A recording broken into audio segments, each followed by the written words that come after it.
네, 오늘 이코노미 톡 시간에는 박주근 대표 모시고 AI 얘기를 조금 집중적으로 해볼 생각입니다. 대표님 어서 오십시오. 네, 안녕하세요. 자, 오늘 주제 한번 자세히 볼까요? 예, AI 강국 밑그림을 그린다라는 건데 오늘의 질문의 시작은 역시 이제 이 전례가 없던 일이죠. AI 특히 IT 쪽에 뭐 비서관이나 뭐 이게 행정관 정도가 아니라 수석을 AI 쪽에 담당 수석을 뒀다라는 건 이거 굉장히 큰 의미가 있어서 첫 번째는 그거고 두 번째는 또 여기에 하정우 센터장이라고 이제 네이버에서 센터장 하시던 분이 이제 갔다. 그러니까 민간에서 실무자부터 해서 올라왔던 분이 관료나 교수 출신이 아니라 갔다. 네. 어쨌든 이 부분부터 먼저 살펴봐야 되겠습니다. 이게 어떤 의미를 좀 갖고 있다고 보세요? 이번 대통령실 인사에서 가장 혁신적인 그리고 깜짝 인사로 봐야 그렇죠. 되겠죠. 그리고 역대 수석급에서 최연소입니다. 40대. 네, 77년생이고요. 두 가지 키워드가 있다고 봅니다. 첫 번째는 이재명 대통령과 어떤 부분이 이제 접점이 생겼느냐. 첫 번째 키워드는 AI 리터러시입니다. AI 리터러시, AI계의 기본소득입니다. 뭐냐면 이런 거예요. 하정우 수석이 이제 쭉 이야기했던 게 뭐냐면 이 정보 비대칭성 사회가 AI가 되면 더 급변할 것 같은데. 그렇죠. 그렇게 되면 정부의 역할은 국민 누구나 AI에 접근할 수 있는 보편적인 AI 접근권을 확보해 줘야 된다. 국가에서. 이게 바로 AI 리터러시입니다. 그러니까 그게 원래 정부가 해야 될 일인 거예요. 그런 공공적인 일이. 그렇죠. 이제 이런 거죠. 지금은 민간 자본이 엔비디아의 GPU를 구매를 해서 나름대로 클라우드를 만들어서 AI를 만들면 그건 그들의 것이잖아요. 그렇죠. 네. 그리고 돈을 낸 유료한 사람들한테만 맞습니다. 인터넷 시대 때는 그나마 그렇게 해도 뭐 기업들이 어느 정도 투자를 가능했는데 이 AI 시대 때는 일반 기업들이 중소기업들이 그 투자가 불가능합니다. 그렇죠. 금액 자체가. 지금 GPU 블랙엘 같은 경우 하나가 5, 6만 불 하는데 시스템 하나 깔리면 기본 5만 대 정도를 깔아야 돼요. 6만 불짜리를 5만 대, 수십 조가 들어갑니다. 그런 거죠. 그런데 그래서 100조를 잡은 건데 그러면 이 인프라를 지금 우리나라가 제조를 하고 있는 많은 기업들은 사용할 수 없는 거예요. 그럼요.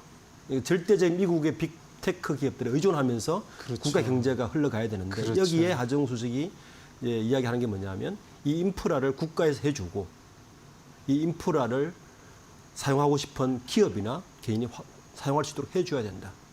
그러면 혁신 기업들이 발생할 수 있다는 논리입니다. 이게 바로 AI 리터러시 정책이에요. 그러니까 이 부분에서 하정우 수석이 네이버의 AI를 셋업도 했지만 바람과학기술 실천협의회 국민연합 공동대표를 하면서 이 이야기를 정치권하고 계속 이야기를 한 거예요. 그러니까 원래 계속 정치권과 이거 관해서 소통이 있었던 거군요. 있었죠. 바로 이 부분이 첫 번째 접점이었습니다. 이게 이제 큰 키워드 하나고 두 번째는 AI 주권입니다. 소버린 AI가 그거죠, 바로. 인터넷 시대 때도 그나마 우리가 국내 네이버나 카카오 때문에 우리가 주권을 버텨온 거예요. 그죠? IT 강국으로서 나름대로 입지를 갖고 있고 생각해보면 전 세계에서 검색 엔진을 갖고 있는 나라가 몇 안 됩니다. 그렇죠. 사실 그거가 되게 중요한 거죠. 중요하죠. 그런데 AI 시대가 되면 훨씬 더 강력하게 이전에 구글이나 메타나 MS가 애플이나 강력하게 이 주권을 뺏어갈 수가 있어요. 그러니까 지금 저희가 뭐 궁금할 때마다 네이버에 가서 검색하는 걸 이제는 오픈 AI의 뭐 챗GPT나 뭐 제미나이나 구글에 이런 식으로 가버리면 이제 모든 게 다 이제 그쪽으로 흘러간다는 얘기죠. 이게 단순히 검색 시장만 뺏기는 것이 아니라 그 나라의 문화, 언어, 모든 산업까지 다 영향을 미치기 때문에 지금 우리가 지금 이란 이스라엘 전쟁을 했지 않습니까? 여기에 이제 뉴스에서 잘 다루지 않는 게 뭐냐면 이게 사실은 AI 전쟁이에요. 생각해 보세요. 이란이 왜 일방적으로 이렇게 당하지? AI 때문입니다. 팔란테가 이번에 이스라엘이랑 뭐 해가지고 뭐 한다고 하더군요. 그러니까 이게 지금 우리에게 탕민한 과제예요. 안보 문제와도 안보하고도 연결됩니다. 그러니까 AI 주권을 지켜야 된다는 것도 하수석의 지금까지 주장이었습니다. 그러니까 순수하게 국내에서 학위를 다 했죠. 서울대에서 학사, 석사, 박사를 다해서 외국 박사를 하지 않았습니다. 그러게요. 그것도 좀 특이하대요. 그러면 사실은 이런 어떤 나름대로 철학을 가진 것 같은데, 그러니까 AI 리터러시 정책과 소브린 AI라는 이 두 정책이 이재명 대통령과 맞닿아 있는 거죠. 그래서 그러면, 예. 그리고 또 더 중요한 것도 하나는 저는 지금까지 우리가 관료 청와대 뭐 대통령실 수석들을 보면 뭐 어공 아니면 교수 정도였잖아요. 실무가 별로 없었어요. 예. 예. 그래서 정책과 업계 현실을 아는 사람이 들어가야 됩니다. 특히 그렇죠. 경제 쪽에는. 이제 그런 부분에 있어서 하정우 수석의 어떤 등판은 뭐 여러 의미가 있을 것 같습니다. 사실은 이제 하정우 수석 인사 날 때 안보실 1, 2, 3차장 인사랑 같이 났었거든요. 그때도 얘기가 나왔던 그 이번 인사에 대한 평가가 이거는 사실은 어떻게 보면 굳이 여야를 가릴 것 없이 비교적 호평이 나왔던 이유가 말씀하신 대로 뭐 이렇게 이제 자신의 자리를 이렇게 하기 위해서 뭐 뒤에서 여러 가지 작업을 하는 류의 사람들이 아니고 굉장히 조용한 사람들이라는 것도 좀 하수석 말씀을 하시면서 예를 들었던 것처럼 실무자로서부터 밑바닥부터 현재 상황들을 잘 안다라는 거. 맞습니다. 이런 말씀하셨고 그다음에 지금 AI 수석과 관련해서는 지금 현재 AI가 발전되는 이 상황에서 가장 중요한 게 그 주권. 그러니까 우리나라가 우리의 정체성을 유지를 하면서 이 상황에서 뭔가 이렇게 좀 발전을 우리가 활용해 나갈 수 있는 게 AI라는 기술을 그런 측면에서 썼을 때 이 소버레인 AI라는 부분 이게 굉장히 그게 중요하다는 저는 부분을 불가능할 것 같지는 않고요. 그 우리가 지금은 좀 뭐 조금 까먹은 것 같기도 한데 챗GPT가 처음 나왔을 때 LLM 이야기를 많이 했어요. 네, 생성형 라지 AI, 랭귀지 대규모 언어 모델, 모델이요. 모델. 그런데 그 당시만 해도 전 세계에서 LLM을 가지고 있는 국가는 4개 국가밖에 없었습니다. 미국, 중국, 그렇죠. 이스라엘, 이스라엘? 한국입니다. 아, 그런데 이스라엘은 따지고 보면 영어권이에요. 그렇죠. 그 언어로 보면 영어, 중국어, 한국어밖에 없습니다. 그런 거네요. 일본도 못했습니다. 그렇죠. 사실은 AI 초기에 이미 우리는 그 기초를 가지고 있었어요. 그 중심에 사실 하정우 수석이 있었거든요. 아, 그러니까 네이버 클로바익스가 사실 LLM 모델을 갖고 했는데, 그래서 어떻게 보면 3대 강국이 말이 맞는 거죠. 기초는 있으니까. 현재까지는 그러네요. 그렇죠. 근데 그 뒤에 이제 엔비디아가 등장하면서 대규모 GPU 네. 하드웨어적인 부분이 우리가 이제 안 되니까 지금 요 상까지 와 있는데 어쨌든 지금도 늦지는 않다고 봅니다. 그러면 이제 그런 면에서 보면 이 3대 강국이란 말이 아주 뭐 허황된 이야기는 아니다. 현실성 있는 이야기고 네, 그리고 중요한 시기다. 네, 사실은 저희가 3년을 놓쳤습니다.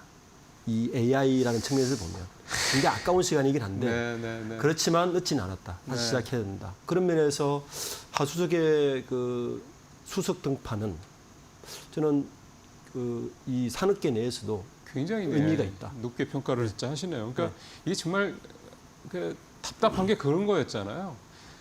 세상이 이렇게 돌아가고 있는데 그 세상에 돌아가는 판을 잘 읽질 못하면서 그냥 과거의 어떤 그런 관행이라든가 이런 질서 또는 기득권 이런 것들에 이제 휩싸여서 이제 그 안에서 자꾸 판단을 하고 그러니까 실책이 계속 나올 수밖에 없는 거였는데 이제는 좀 정확하게 흐름을 잘 아는 사람이 정책을 핸들링할 수 있는 위치에 올랐다. 그리고 그 사람을 이제 대통령이 직접 이렇게 뽑았다. 뭐 이런 부분들에 있어서 좀 향후에 대한 기대감을 좀 갖는 거고요. 근데 사실 걱정되는 게 뭐냐면 우리 매번 정권이 바뀔 때마다 처음에는 굉장히 진보 정권일 때 얘기입니다. 네. 굉장히 좀 개혁적인 성향의 인사들이 들어갔다가 시간이 지나면 그 양반이 성과를 못 내고 경질되고 네. 그다음에 보통 관료 출신들 뭐 또는 이제 좀 뭐 그 바닥에 원래 좀 있던 사람들이 다시 들어와서 이제 그다음부터 좀 조용하게 뭔가 성과가 나는 것 같은 듯한 느낌도 나는 거고 나중에 결과적으로는 사실 별거 없었는데 그러니까 이게 사실 우리가 좀 반복되고 있는 상황들이거든요. 그러니까 그만큼 소위 말해서 조직 장악을 할 수가 있는 이게 굉장히 중요한 부분이라고 생각하는데 40대 중반이고 또 뭐 이를테면은 뭐 어디 외국에서 진짜 뭐 하버드나 이런 데서 박사를 딴 사람도 아니고 실무자고 그러니까 이분이 하정우 수석이 과연 이제 AI를 핸들링하고 또 부처 간의 조정도 하고 공무원들과 이런 관계에 있어서 정말 소통도 잘하면서 과연 조직을 끌고 갈 수 있을 것이냐 이거에 대한 걱정도 좀 해봐야 될 것 같습니다. 맞습니다. 이제 많은 분들이 환호를 하면서도 가장 우려스러운 지점이 바로 그 부분입니다. 네. 어공이 늘공을 이길 수가 없다가 늘 이야기하죠. 그러니까요. 예, 그런데 이제 하정우 수석이 물론 행정 경험이 전무한 건 사실입니다. 그러니까요. 이제 네이버에서 기업 경력밖에 없죠. 그래서 이제 우려하는 목소리가 이런 거죠. 행정 경험이 없기 때문에 특히 이제 수석은 인사권이 없습니다. 그렇죠. 그렇죠.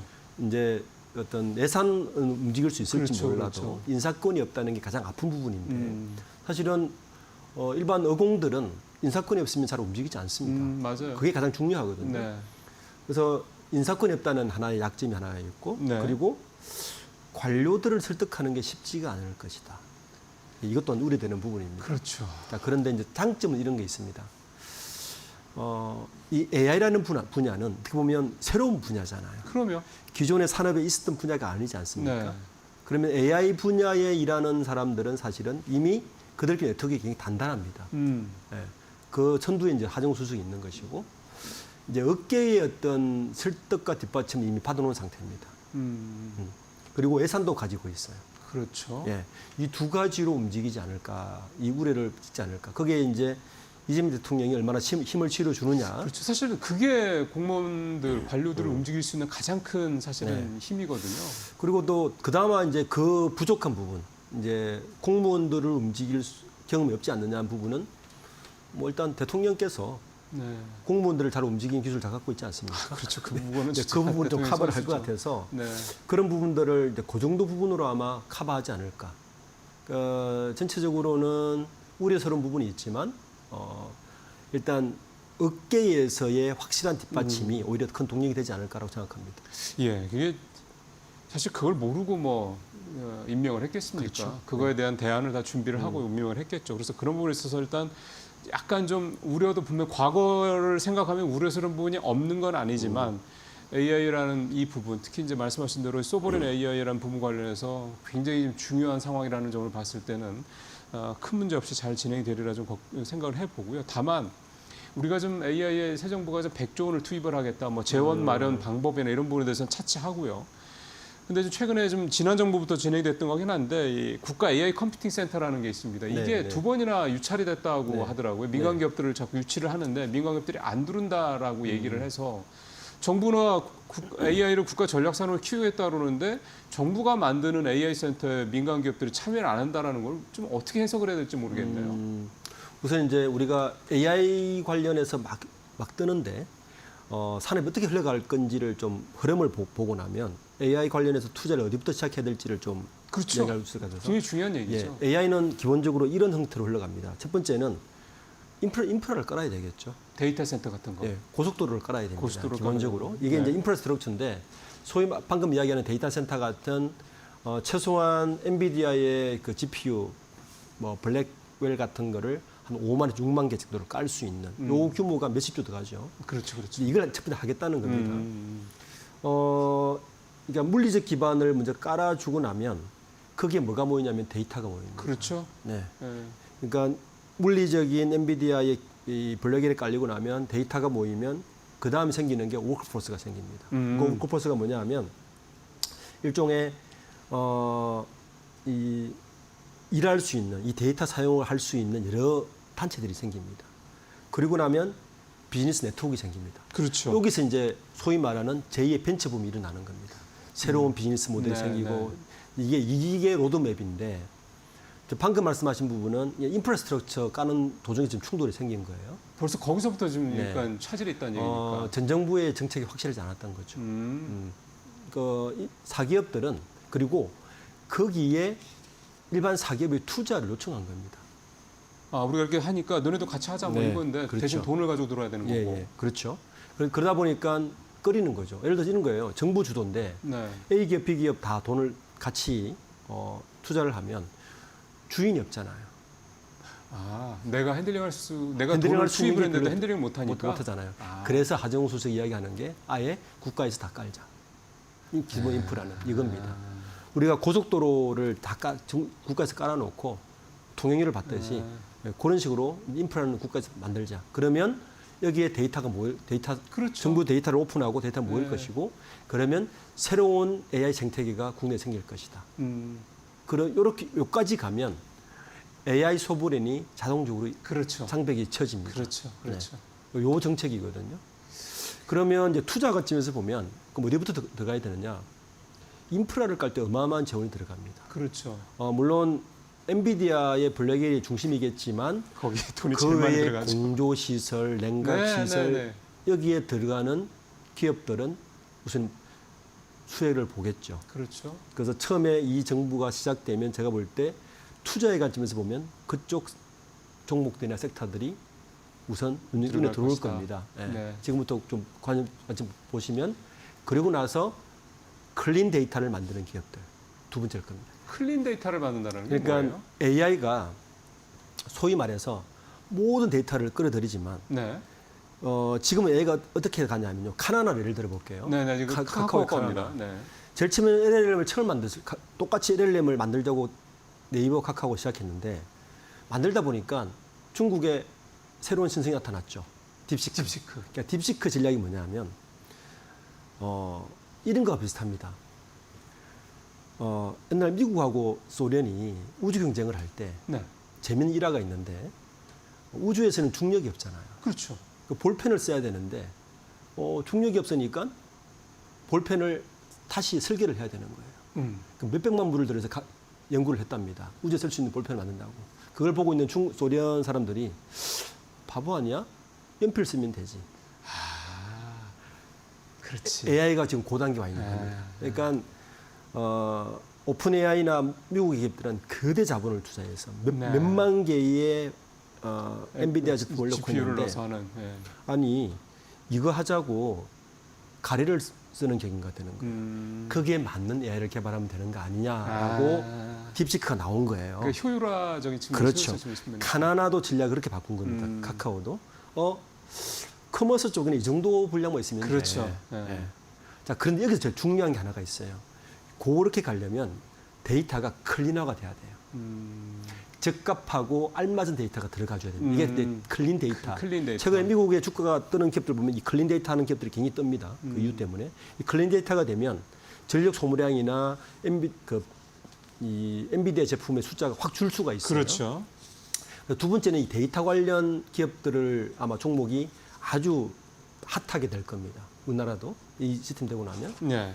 이제 그런 순서로 가고 있기 때문에 아마 처음에 정부의 정책에 이제 예산이 투자되면 인프라에 들어가는 그렇죠, 관련 일단. 기업들 먼저 보시고 네. 그거와 동시에 나는 조금 더 볼 거야 그러면 데이터 관련 기업들을 보셔도 저는 아주 관심 있게 볼 수 있을 것 같습니다. 그러면 그런 클린 데이터 관련된 회사는 대표적으로 뭐 네이버나 카카오로 보면 됩니까? 우선 네이버, 카카오 있을 것이고요. 네. 지난번에 오픈AI가 세밀턴 와서 세밀턴 했을 때.